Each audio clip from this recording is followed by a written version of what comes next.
The Kalari Confederation was dying, and there was nothing anyone could do to stop it. For over 300 years, these 7 peaceful species had built something beautiful in the Outer Rim territories. 43 worlds connected by trade, friendship, and shared dreams of a better universe. They weren't warriors or conquerors. They were teachers, artists, healers, and philosophers who believed that every problem could be solved through understanding and cooperation. The Vorthack swarm proved them wrong in the most horrible way possible. These weren't just another hostile alien race. The Vorthack were something that defied everything civilized beings understood about life itself. Imagine billions of creatures sharing one mind, one purpose, one endless hunger. For over 2,000 years, they had been moving to the galaxy like a plague, consuming entire civilizations and leaving nothing behind but empty space and silence. When the first reports came in, the Kalari Council thought it was some kind of mistake. Entire star systems don't just disappear overnight. But the evidence kept piling up. Long-range sensors showed the same pattern repeating across dozens of worlds. First, all communications would go silent. Then the orbital stations would vanish from scans. Within weeks, even the planets themselves would be stripped bare, their resources absorbed into the ever-growing swarm. The Kalari had always been proud of their military, not because they were aggressive, but because their technology was so advanced that most conflicts ended before they began. Their crystal ships could outrun anything in known space. Their energy shields could deflect planet-killing weapons. Their quantum computers could calculate battle outcomes before the first shot was fired.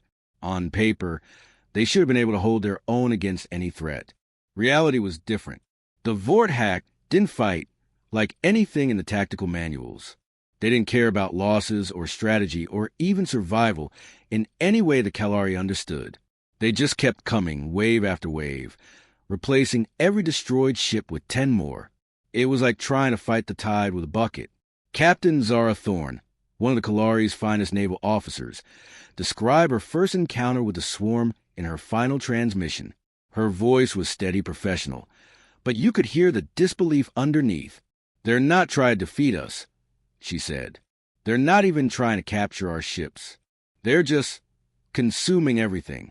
Our weapons, our shields, even the metal hull plating.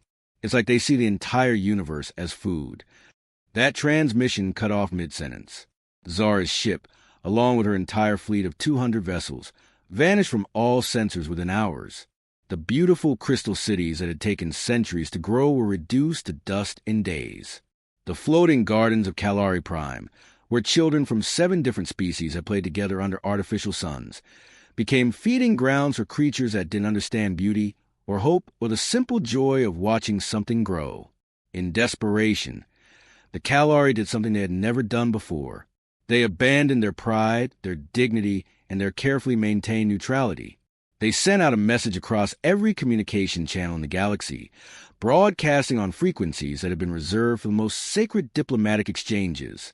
The message was simple and heartbreaking. "We are dying. Our children are dying. Everything we have built over 3 centuries is being destroyed. We have tried everything we know. We cannot stop them.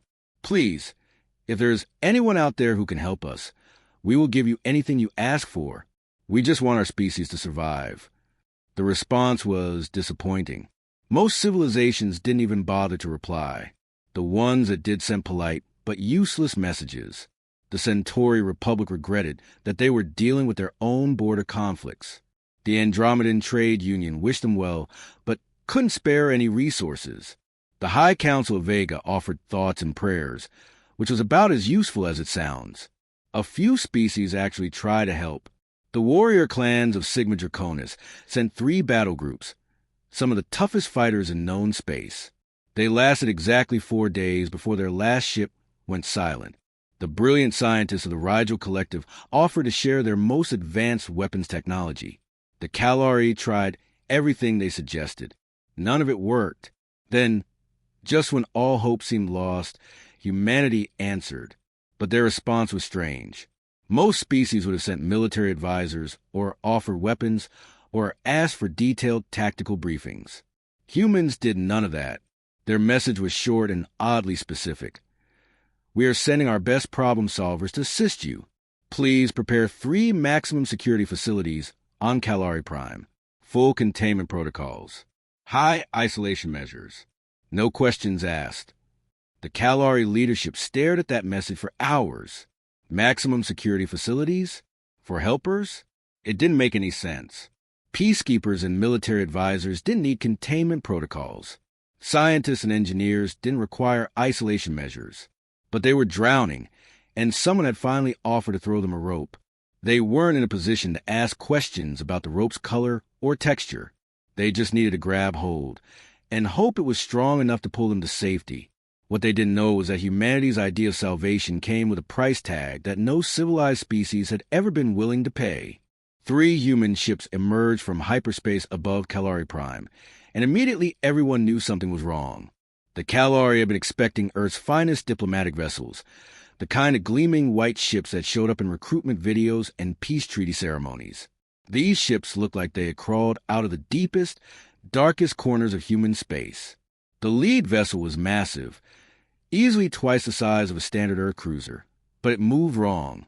Where normal ships glided smoothly through space, this one lurched and twisted like a wounded animal. Its hull was a patchwork of different metals, clearly rebuilt multiple times after taking damage that should have destroyed it completely. Weapon systems jutted out at odd angles, and some of them didn't match anything in the Calari's military databases. They were improvised, jury-rigged, the kind of modifications you only saw on ships that had been fighting for their lives in places where the normal rules didn't apply. The second ship was smaller, but somehow more disturbing. It was perfectly clean, almost sterile-looking, except for the observation windows. Every single window had been painted black from the inside. Whatever experiments or activities happened on that ship, nobody wanted outsiders to see them. Strange antenna arrays covered its surface, designed for communications that probably violated several galactic treaties about mental privacy and cognitive interference. The third ship was the most unsettling of all because it looked almost normal. Almost. If you didn't look too closely, you might think it was just another human military vessel. But the closer you examined it, the more details you noticed that made no sense. Sections of the hull had been replaced with materials that seemed to absorb light rather than reflect it. The engine signatures were completely wrong, suggesting modifications that should have been impossible without destroying the ship's structural integrity. Most disturbing of all, it was completely silent. No radio chatter, no identification signals, no response to standard hailing frequencies. It just drifted there like a ghost. The Calari delegation waited at the spaceport with genuine hope in their hearts. They had prepared welcome ceremonies, arranged the finest accommodations, even practiced speeches in several human languages they thought would show respect and gratitude. Prime Minister Kellen had spent days studying human diplomatic protocols, wanting to make the best possible impression on the heroes who had come to save their civilization. The first shuttle touched down with a heavy thud that cracked the landing pad. The door opened with a hiss of escaping atmosphere, and out stepped Colonel David Mitchell. The Calari had read his service record, or at least the parts that weren't classified beyond their security clearance. Decorated officer, veteran of multiple conflicts, specialist in unconventional warfare. What they hadn't expected was the way he carried himself. Mitchell walked like a man who had seen too much and decided he didn't care about anything anymore. His uniform was perfectly pressed, his medals properly arranged, but his eyes were empty, not sad or tired or angry, just empty, like looking into deep space.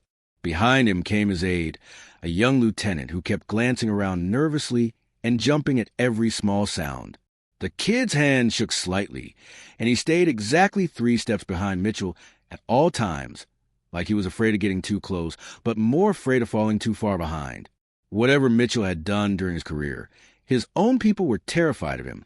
The second shuttle delivered Dr. Lisa Chun, and immediately the atmosphere grew colder.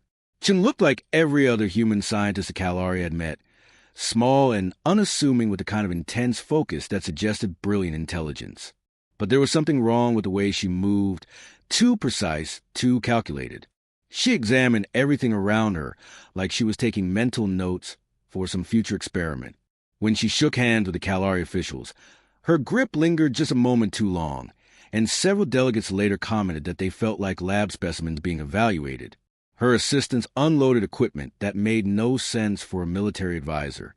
Medical scanners, neural interface devices, and containers marked with symbols that weren't in any standard scientific notation.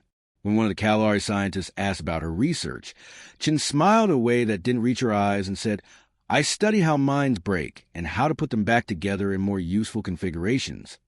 The third shuttle sat on the landing pad for almost 20 minutes before anyone emerged. Just when the Kalari began to wonder if it was empty, the door finally opened and out stepped Commander Jake Patterson. Patterson looked absolutely normal. Average height, brown hair, the kind of face you forget 5 minutes after meeting him. He was whistling some old Earth tune, something cheerful and innocent that reminded several Kalari of their own children's songs. He had a small travel bag slung over one shoulder and walked with the relaxed confidence of someone heading home from a pleasant vacation. But his eyes told a different story. They were the eyes of someone who had seen things that no living being should ever witness, and had not just survived the experience, but had learned to enjoy it. When he smiled and waved at the welcoming committee, several hardened Kalari military officers took an involuntary step backward. Prime Minister Kellen stepped forward to deliver his carefully prepared welcome speech, but the words died in his throat as he looked at these three humans. These weren't the noble heroes he had expected. These weren't even soldiers in any conventional sense. Earth hadn't sent saviors to rescue the Kalari Confederation. They had sent something far more dangerous. They had sent the kind of humans that other humans preferred to pretend didn't exist, the ones who got the job done when civilized methods failed, regardless of the cost of their own souls. As the three figures stood there in the afternoon sun of Kalari Prime, the delegation finally understood what those maximum security facilities were really for. They weren't meant to protect the humans. They were meant to protect everyone else from what humanity was willing to unleash to win a war. Within hours of their arrival, the three human specialists had completely taken over the Kalari Military Command Center. What happened next would haunt the peaceful aliens for generations to come. Colonel David Mitchell didn't waste time with pleasantries or getting to know his new allies. He walked straight to the main tactical display, pulled up detailed maps of every Kalari world, and began marking locations with cold mathematical precision. Population centers, resource hubs, transportation networks, everything that made Kalari civilization function was suddenly reduced to numbers on his screen. "Here's how we solve your problem," Mitchell announced to the horrified Kalari High Command. His finger traced across the holographic display, pointing to major cities filled with millions of innocent beings. "We use these locations as bait. The Vorthak always go for the highest population centers first. We make these look like easy targets while preparing our real defenses elsewhere." Prime Minister Kellen felt his stomach drop. "You're talking about using our people as bait? These are civilian populations. Families. Children." Mitchell looked at him with the kind of patience usually reserved for explaining basic concepts to small children. "You called us because you're losing this war. Every single conventional strategy has failed. The Vorthak don't negotiate, they don't retreat, and they don't make mistakes. The only way to beat them is to think like them, but better. But the civilian casualties would be enormous." General Vex protested, his voice shaking. 3 million casualties to save 30 million, Mitchell replied, adjusting something on his display. "Basic mathematics. You're going to lose those people anyway if we don't act. At least this way, their sacrifice means something." The Kalari officials looked at each other in horror. This wasn't military strategy. This was something far darker. But before anyone could voice their objections, Mitchell continued with his briefing, laying out plans that made perfect tactical sense and violated everything they believed about the value of life. Meanwhile, Dr. Lisa Chun had set up her laboratory in the secure research facility the Kalari had prepared. What she was doing there quickly became the subject of whispered conversations throughout the command structure.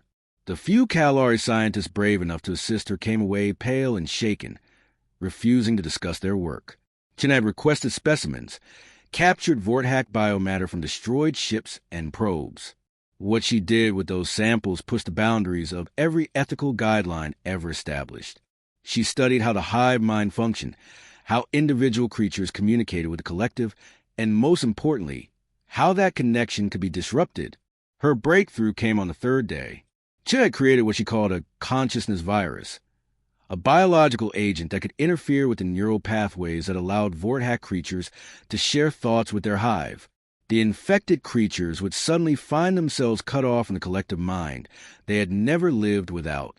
Imagine spending your entire life as part of a vast, shared consciousness, Chen explained to a group of Kalari researchers who had requested a briefing. Every thought, every emotion, every memory shared with trillions of other minds. Then imagine waking up tomorrow completely alone in your head for the first time ever. The psychological trauma would be significant. The Kalari scientists exchanged uncomfortable glances. Is this approach ethical? One of them asked hesitantly. Chen's smile was cold and clinical. Ethics are a luxury for species that aren't facing extinction. Your enemy doesn't feel pain or fear or doubt because they've never experienced individual consciousness. I'm simply giving them the gift of humanity's greatest burden, being alone with their own thoughts. But perhaps most disturbing of all was what happened with Commander Jake Patterson. On his second day on Kalari Prime, he simply disappeared.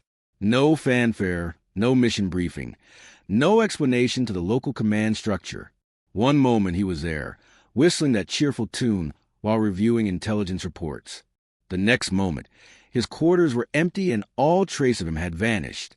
The Kalari assumed he had been killed or captured during some unauthorized reconnaissance mission. Patterson seemed like the type to take unnecessary risks. They prepared to inform Earth that one of their specialists had been lost. Then the reports started coming in from deep space monitoring stations. Something impossible was happening in Vorthack-controlled territory. For the first time in recorded history, the swarm was fighting itself. Entire clusters were breaking away from the main force and attacking their former allies. Subhives were going rogue, ignoring commands from the central consciousness and pursuing their own objectives. Long-range sensors detected massive battles taking place in what should have been secure Vorthack space. Ships that had been part of the unified swarm were now engaged in devastating civil wars. The collective that had steamrolled across the galaxy for 2,000 years was tearing itself apart from within. How is this possible? Admiral Thex asked during an emergency briefing. The Vorthack don't fight each other. Their hive mind prevents internal conflict. Mitchell looked up from his tactical displays with something that might have been satisfaction. Patterson's doing his job. He's probably been inside their territory for days now, spreading Chen's virus and doing what he does best. Which is what exactly? Prime Minister Kellen demanded. Mitchell's expression grew distant. Patterson survived 8 months alone on a Vorthack world. Not hiding, not running. Surviving by learning to think like them, to move like them, to become something they couldn't detect or understand. Now he's using that knowledge against them. The worst part, the thing that kept the Kalari leadership awake at night, was that these horrifying strategies were working. For the first time in centuries, the Vorthack advance had completely stopped. But the price of victory was becoming something they weren't sure they could live with. What happened over the next 72 hours would be studied by military academies across the galaxy for centuries to come, though most instructors would teach it as theoretical rather than admit that anyone had actually been desperate enough to try these methods. Mitchell's plan went into motion at exactly 0600 hours, Kalari Standard Time. For weeks, the Kalari High Command had watched in growing horror as he marked their most populated cities as acceptable losses. What they didn't know was that Mitchell had been working around the clock with Kalari engineers to construct something that had never been attempted on this scale before. While everyone focused on his cold calculations about civilian casualties, Mitchell had been secretly coordinating the largest evacuation in galactic history. Those 3 million civilians he had marked for sacrifice, they weren't sacrificed at all. Using a network of underground transport systems that the Kalari had forgotten existed, entire populations were quietly moved to deep bunker complexes that had been built centuries earlier during Confederation's early expansion wars. But here's where Mitchell's genius became truly terrifying.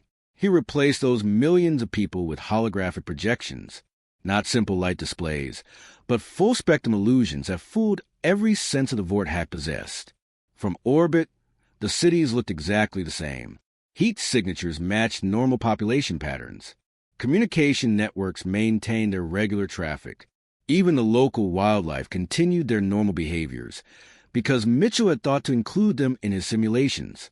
When the Vortex swarm descended on what they thought would be an easy feast, they found themselves flying directly into the most sophisticated trap ever devised. Mitchell had hidden gravity well generators throughout each city, devices powerful enough to create artificial black holes.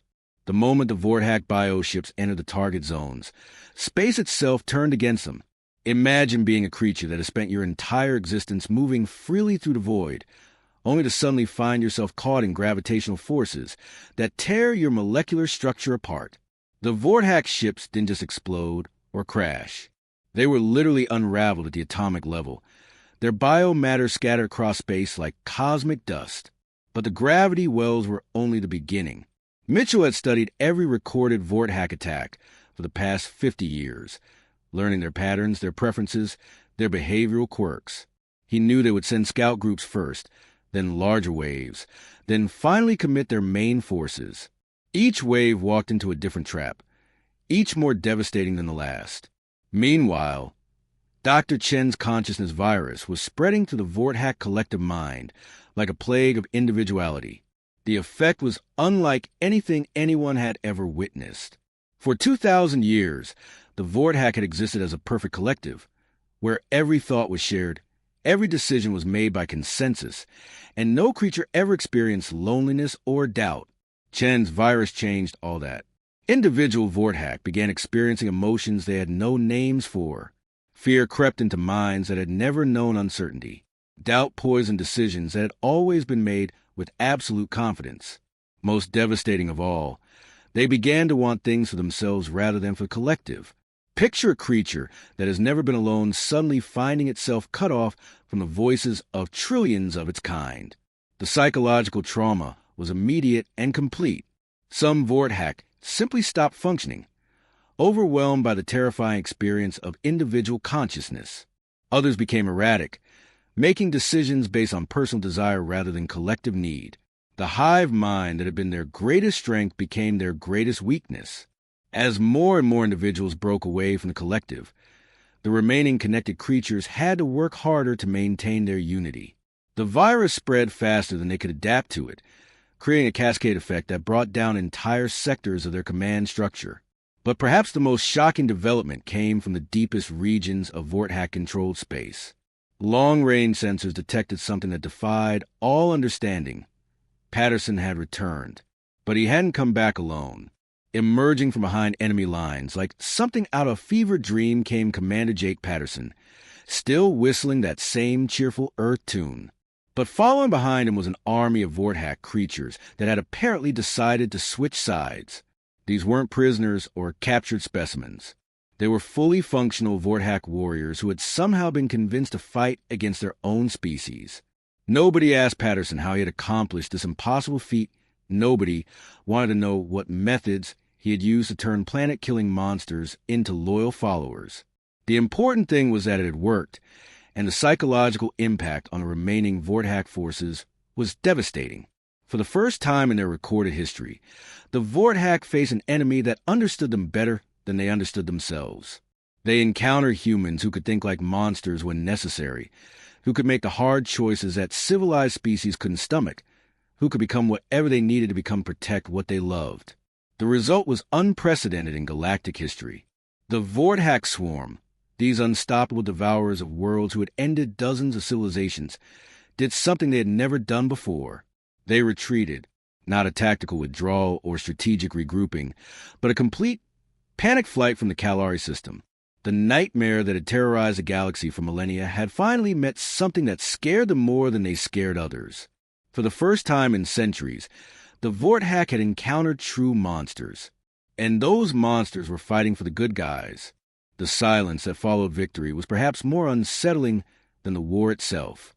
Across the Calari Confederation, 43 worlds celebrated their survival, but on Calari Prime, where the leadership had watched everything unfold, the mood was strangely somber.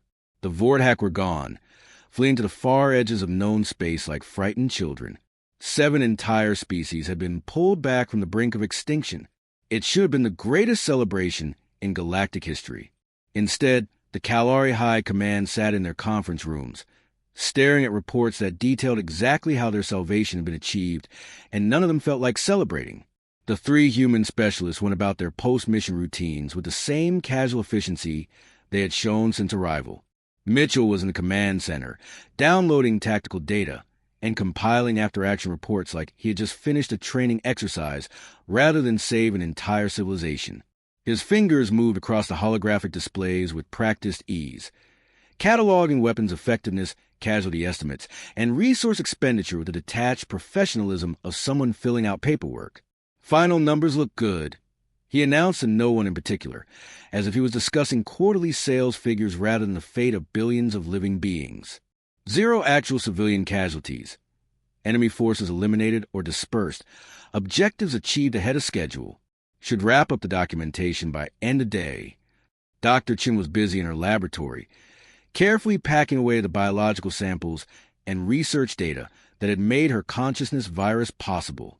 She worked with the methodical care of someone handling dangerous materials, but there was something almost cheerful about the way she hummed while sealing containment units that held the power to drive entire species insane. A young Kalari scientist who had assisted with her research approached hesitantly. Dr. Chun, what will happen to the remaining virus samples? Chun looked up from her work, genuinely surprised by the question. Oh, we'll keep them in storage, of course. Never know when you might need to scramble someone's brain chemistry again. The research applications alone are fascinating. I'm already thinking about modifications for different neural architectures. The scientist backed away slowly, finally understanding that Chin saw her world-saving biological weapon as nothing more than an interesting professional challenge. Commander Patterson had reappeared that morning as mysteriously as he had vanished, walking into the spaceport with his small travel bag and that eternally cheerful whistle. When asked about his activities behind enemy lines, he simply shrugged and said, "Made some friends. Had some interesting conversations. You know how it is." Nobody knew how it was. Nobody wanted to know how someone convinces planet-killing monsters to switch sides. Patterson's methods remained his secret, and from the way he talked about it, he intended to keep it that way. The formal departure ceremony was perhaps the most awkward diplomatic event in Kalari history. Prime Minister Kellen had spent days preparing a speech that would properly honor these unlikely heroes, but every word felt wrong when he actually tried to deliver it. How do you thank someone for doing the unthinkable on your behalf? How do you honor methods that violate everything you believe about civilized behavior? Mitchell stepped forward as the unofficial spokesman for the human team. His handshake was firm and brief, like he was concluding a business meeting. Pleasure doing business with you, Prime Minister. Your people showed real adaptability under pressure. That's not always easy to find. Chun handed over a data pad containing detailed instructions for antiviral treatments and monitoring protocols. Try the antiviral cocktail if any of them come back, she said with the same tone someone might use to recommend a good restaurant. Should keep the loneliness effect going for about 50 years. Maybe longer if you maintain the dispersal systems properly. Patterson simply nodded once at the assembled Kalari leadership and walked back toward his ship, still whistling that tune that somehow managed to sound both innocent and deeply unsettling at the same time. As the 3 vessels prepared for departure, the Kalari leadership found themselves struggling with emotions they had no names for. Gratitude mixed with horror, relief combined with shame. They had been saved by people who had done things that would haunt civilized minds for generations, and they didn't know how to process that contradiction. Their official message to Earth was a masterpiece of diplomatic language, full of flowery phrases about friendship and cooperation, gratitude and mutual respect. It took 3 days to compose and filled several pages with carefully chosen words that said nothing about the actual methods used to achieve victory. Earth's response arrived within hours and contained exactly 9 words. Don't call us again unless you're ready to pay the real price for that kind of salvation. In that moment, the Kalari finally understood the terrible truth about humanity's place in the galaxy. Those 3 individuals weren't rogue agents or criminals or aberrations from human society. They were tools, carefully maintained and precisely deployed when normal civilization wasn't enough to handle the universe's darkest threats. Humanity had learned something that no other species had mastered: how to create monsters that served the light. Even though they could never be part of it, they had developed the ability to become whatever was necessary to protect what they loved, regardless of the cost of their own souls. The universe was indeed full of monsters, but humanity had figured out how to make monsters that fought for the good guys. The Kalari were safe now. Their children could grow up in peace, and their civilization would continue for countless generations. But they would never forget the price that had been paid for that safety, or the beings who had been willing to pay it. As the human ships disappeared into hyperspace, Prime Minister Kellen made a private vow that was shared by leaders across all 7 species. They would never again allow themselves to become so helpless that they needed that kind of help, because the next time they call for salvation, they might not be lucky enough to get monsters who fought for the right side.